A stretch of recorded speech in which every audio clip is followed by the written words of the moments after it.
Breaking news coming in at this hour, and the last day of the Parliament session will be observed tomorrow. And what's lined up on the last day? Well, this was a stormy session. The BJP has issued a whip to all its Rajya Sabha MPs tomorrow.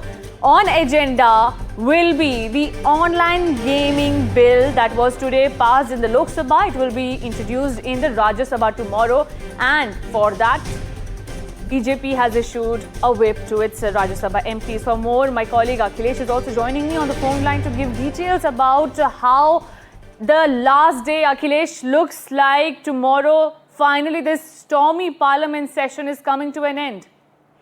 That's correct. In fact, tomorrow is the last day of this monsoon session, which was disrupted by the opposition parties constantly opposing the Bihar special intensive revision of the voters list, and that issue was raised by the opposition parties every day, and hardly any business could conduct. Though, amid the chaos and disruption, the government managed to pass many bills.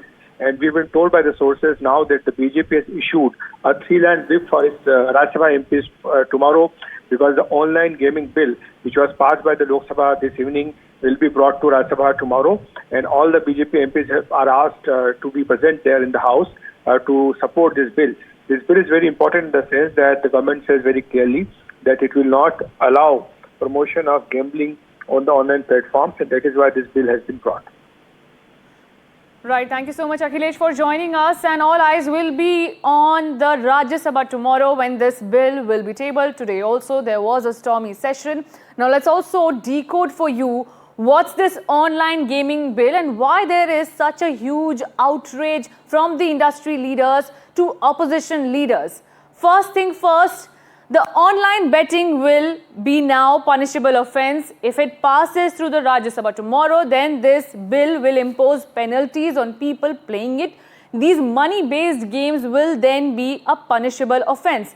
Next is the Ministry of Electronics and IT will be a central regulator to regulate all the money-based gaming apps. This will be a setback to all these money gaming websites and developers who develop such games. Then, next thing that this online bill is aiming to prohibit is that the online game endorsements will now attract penalty and punishment. Remember, the ED is already probing such cases. 29 celebrities are booked. In fact, there will be further proceedings as well, as these online games are also attracting and duping people of several crores. Next thing that this bill caters to addiction and fraud in online games. Remember, there is a rising number of cases that are being registered in the country that such and such app is duping people of crores and crores rupees. People are going and investing in such apps, then losing their money. The next aim that the bill sets it is the bill is to bring uniformity in law across the states. Remember, there are several states which have their own laws against this.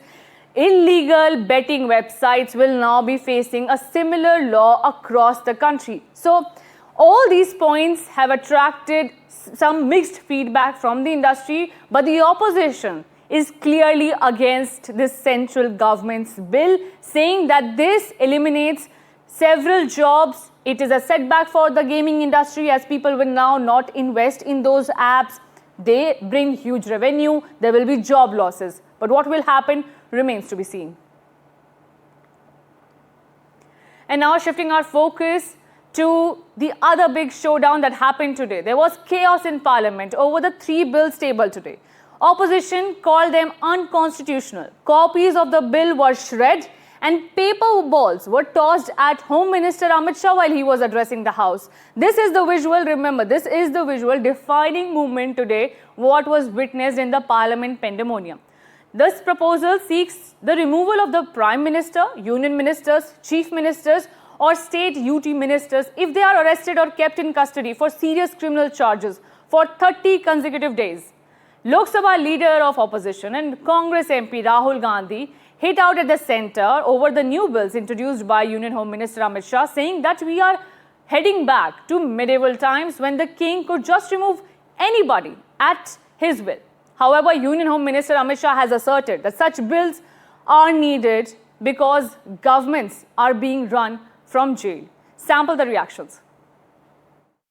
Sir, BJP people are telling this bill is to bring morality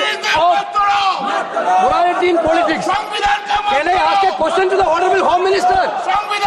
When he was the Home Minister of Gujarat, he had been arrested, sir.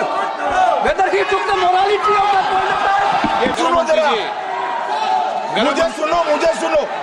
मुझे सुनो ना, पहले बैठ जाओ। माननीय अध्यक्ष जी, मैं record clear करना चाहता हूं। मुझ पर झूठे आरोप लगाए तब अरेस्ट होने के पहले मैंने नैतिकता के मूल्यों का हवाला देकर इस्तीफा भी दिया और जब तक मैं कोर्ट से निर्देश नहीं हुआ, कोई संविधान को मैंने स्वीकार नहीं किया। ये क्या सिखाते हैं नैतिकता में? There is a lot of action going on.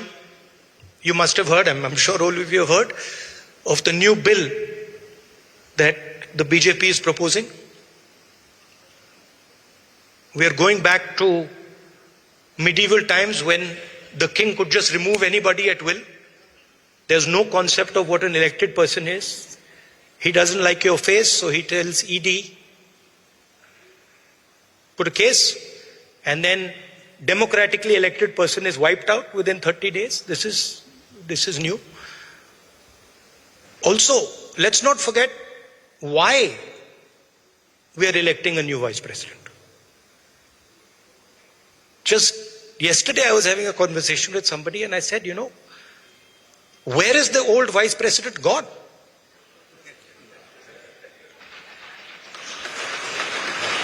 He's gone.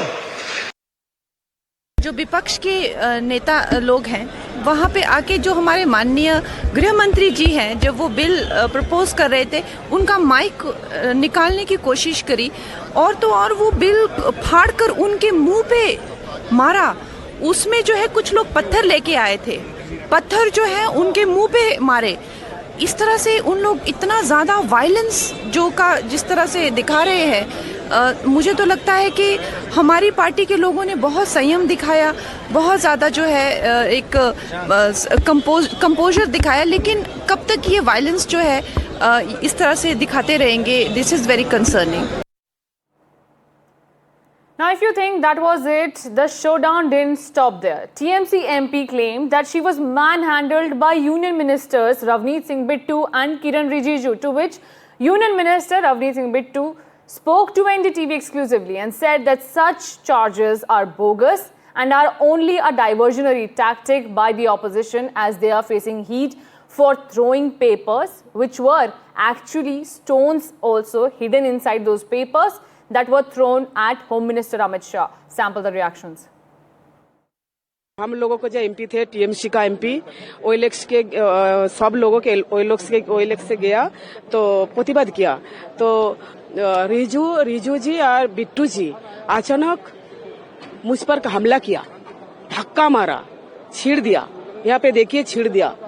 पहले तो रिजू जी ने मारा, बिट्टू जी ने मारा, तो हमारा जो पठान भाई है ना वो देख नहीं पाता, वो यहाँ से अगले रखा। उसके बाद तोड़ा, हमला किया, जोर से हमला किया मोहल्ले लोगों ने। ये तो लज्जा की बात है, ये धिक्कार की बात है। Mr. Bittu, TMC का बड़ा आरोप है that you manhandled an MP. What do you have to say about that?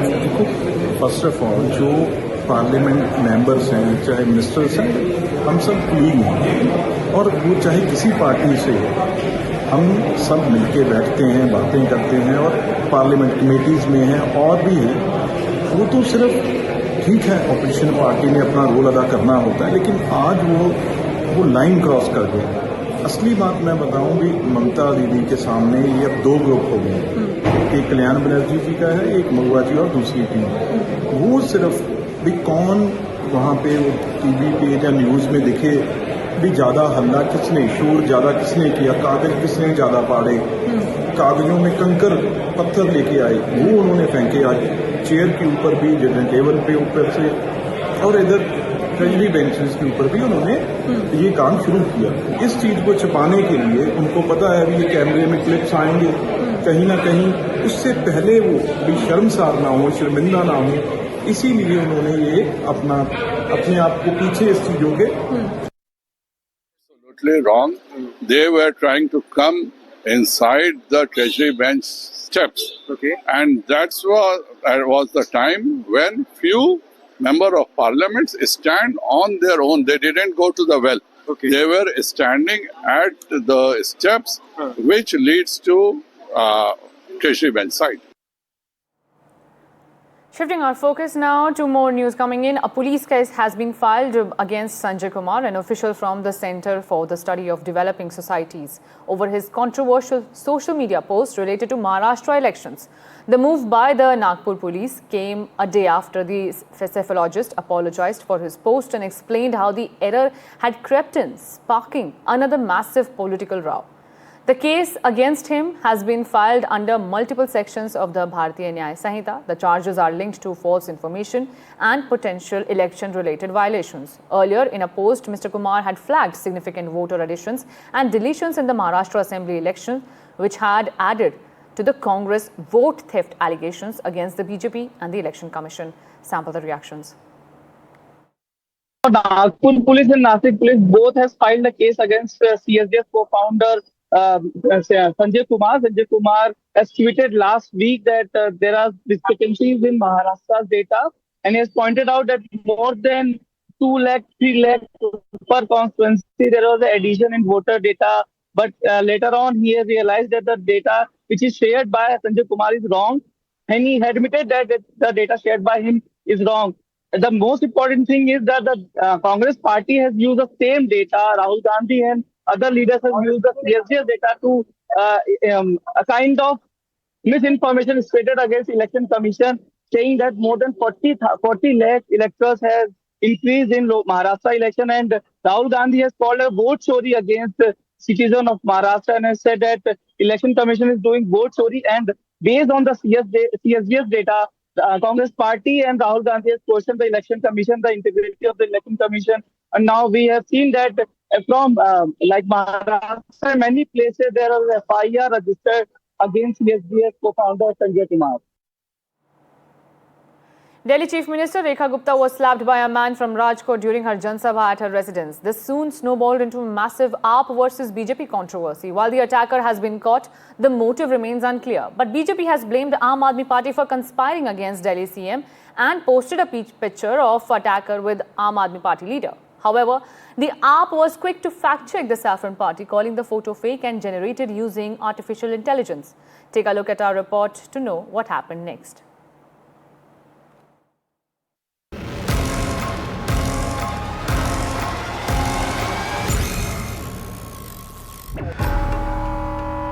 It was supposed to be a regular Jan Sabha of the Delhi Chief Minister at her camp office in Civil Lines. When around 8:20 am, a man attacked Rekha Gupta. The accused, now identified as Rajesh Sakriya from Rajkot, Gujarat, posed as a complainant. He first slapped the Chief Minister, then lunged at her and pushed her. The attacker then pulled her hair. Cops at the spot then scrambled to nab the attacker.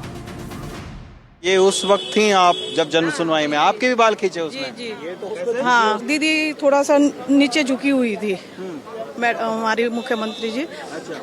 तो हमें एकदम देखा कौन है ऐसा, शौक लगा हमें, जाके हमने फिर उसको छटवाया है। तो जैसे हमने दीदी को उसको पकड़ा है तो उसने मेरे बाल पकड़ लिए। कुछ नहीं बोल रहा था, साजिश लग रही है क्या था, कुछ नहीं बोल रहा था। वो हमें उसको मतलब थोड़ा बहुत पिटाई, वो छटवाया, वो भी करा, बट उसने कुछ भी नहीं बोला उस टाइम। माननीय मुख्यमंत्री जी के ऊपर जन सुनवाई के दौरान जो हमला किया गया, मैं इसकी कड़े शब्दों में निंदा करता हूं। यही विरोधियों की साजिशें हैं, उनसे ये बर्दाश्त नहीं होता कि एक मुख्यमंत्री कितने घंटे पब्लिक के बीच में रहता है।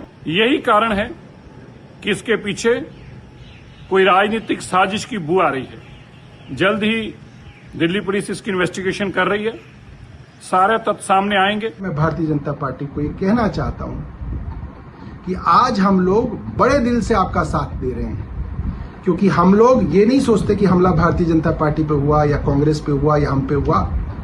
इन प्रिंसिपल वायलेंस गलत है और हम और तमाम पार्टियों को इसकी निंदा करनी चाहिए और इसके अंदर कहीं पे भी उस अटैक को जस्टिफाई करने की कोशिश नहीं करनी चाहिए। CCTV footage accessed by NDTV shows Rajesh conducting a recce of the Chief Minister's Shalimar Bagh residence. His mother claims Rajesh is a dog lover and was allegedly upset with the top court's order to send stray dogs to shelters. Rickshaw अलग है rickshaw अलग है यार क्या उज्जैन करे પછી કેમ દિલ્હી જાવ છો એના પાકે દિલ્હી કેથી આવીશ તું તો કે હું દિલ્હી સમ કુતરા માટે ગયો છું બીજું કાઈ શબ્દ ન બોલ્યો તમને દિલ્હી જવાનું શું કીધું તમને દિલ્હી કેદી ફોન આવ્યો તો છેલ્લે ક્યારે આવ્યો તો ફોન હમણાંથી કર્યો કે તું કેદી આવવાનો છો તો કે હું દિલ્હી ગયો દિલ્હી છું તું તો ઉજ્જૈન ગયો તો નહીં તો કે હું સકલા ઓલા કુતરા માટે ગયો છું કે બીજું કાઈ ન બોલ્યો તો ફોન મૂકી દીધો। A big political fight has also erupted over the attack. The BJP calls it a political conspiracy, while our AAP MLA has claimed the attack was orchestrated by the CM herself.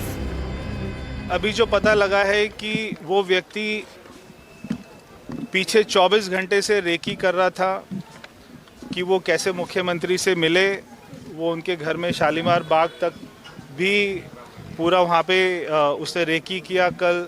और आज सुबह जब वो आया तो उसके हाथ में कोई कागज पत्र नहीं था, कोई ऐसा मुद्दा नहीं था और उसने सीधा ही मिलते ही और हमला कर दिया। तो अभी कोई पॉलिटिकल कॉन्स्पिरेसी है या क्या मामला है ये अभी कहना ठीक नहीं है, क्योंकि पुलिस की जांच होगी, सारी तहकीकात के बाद में ही आपको बताया जाएगा। सीएम पे अटैक नहीं हुआ है, उन्होंने खुद क्रिएट किया है, उनको मैं बहुत पुराना जानता हूँ। जब आंदोलन होता था सौंदर्य प्रसाधनों का तो ये जानबूझ करके एक आध बाल को माचिस से जला लेती थी जिससे कि लगे कि ये जल गई हूं मैं। ये नाटक करती है, शुरू से इनका ऐसे ही मामला है, इनका कोई हमला नहीं हुआ है। ये बस ये है कि खबरों में बनी रहे, कोई यमुना का सवाल ना पूछ ले, कोई पानी का सवाल ना पूछ ले, इसलिए ये ड्रामा है। The attack on Rekha Gupta raises big questions. Are people attending the Jan Sabha not screened properly? What was the Chief Minister's security detail even doing?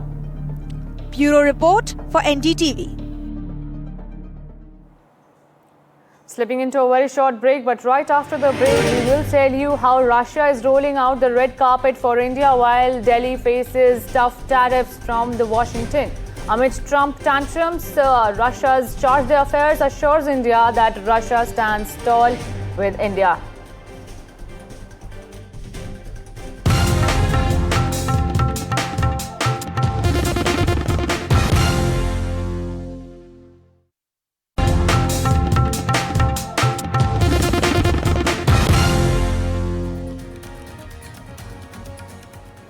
Amid Foreign Minister Jaishankar's crucial visit to Russia as the US targets India with the secondary oil tariffs, Charge d'Affaires of Russian embassy slammed the United States for imposing tariffs on New Delhi, saying if Indian goods are facing difficulties entering the US market, the Russian market is welcoming Indian exports. NDTV's Mohammad Ghazali spoke exclusively to Roman Babushkin, Russian Charge d'Affaires, on the India-Russia relationship and the impact of Trump's oil tariffs. Listen in.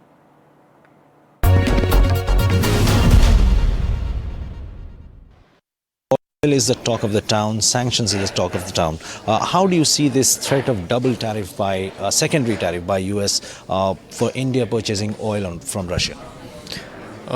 This is not only unjustified, it's unlawful. So this is a tool of unlawful competition that is leading to the disruption of trade, to distrust in the international markets, and ultimately lead to instability when it comes to energy market, to the global economy generally. So, especially taking into account that Russia is the largest oil producer and India the largest oil consumer, it is natural to see how our countries do cooperate, and actually that cooperation proved itself as mutually beneficial and very important for the people. To ensure energy security of India, for which Russia becomes a major player. We don't believe that, given these circumstances into account, we don't believe that any kind of attempts to disrupt these relations, to disrupt this cooperation, would have a serious long-term impact on us, because we will always find a way how to overcome that and to adjust ourselves to new reality. How do you see these comments from the US politicians, from the administration, that India is funding Russia's war against Ukraine? Do you see, and also can you suggest that whether, as per Mr. Trump, he says that he has learned that India has reduced purchasing oil from Russia? Can you confirm both these? Well, it's a different thing. In fact, actually, India is purchasing Russian oil in order to ensure energy security and to supply. To satisfy energy need of its growing population and growing energy demands. So, and Ukrainian crisis is a different thing. In fact, the disruptions of the global supply chains and instability in global economy were caused by unilateral sanctions, not by the situation in Ukraine. It requires absolutely a different type of conversation. A lot of engagements have been there during the recent days. President Putin visited America, and then there were some further conversations about Ukrainian crisis. So we are moving towards the lasting solution, which would be aimed to remove root causes of the crisis. So it has nothing to do with the Indian oil purchases from Russia. Okay. Do you see any Indian role in the peace between Russia and Ukraine? How do you see India's role? Because Prime Minister Modi appears to be only one of the few leaders among the world who has spoken to both Mr. Putin and Mr. Zelensky.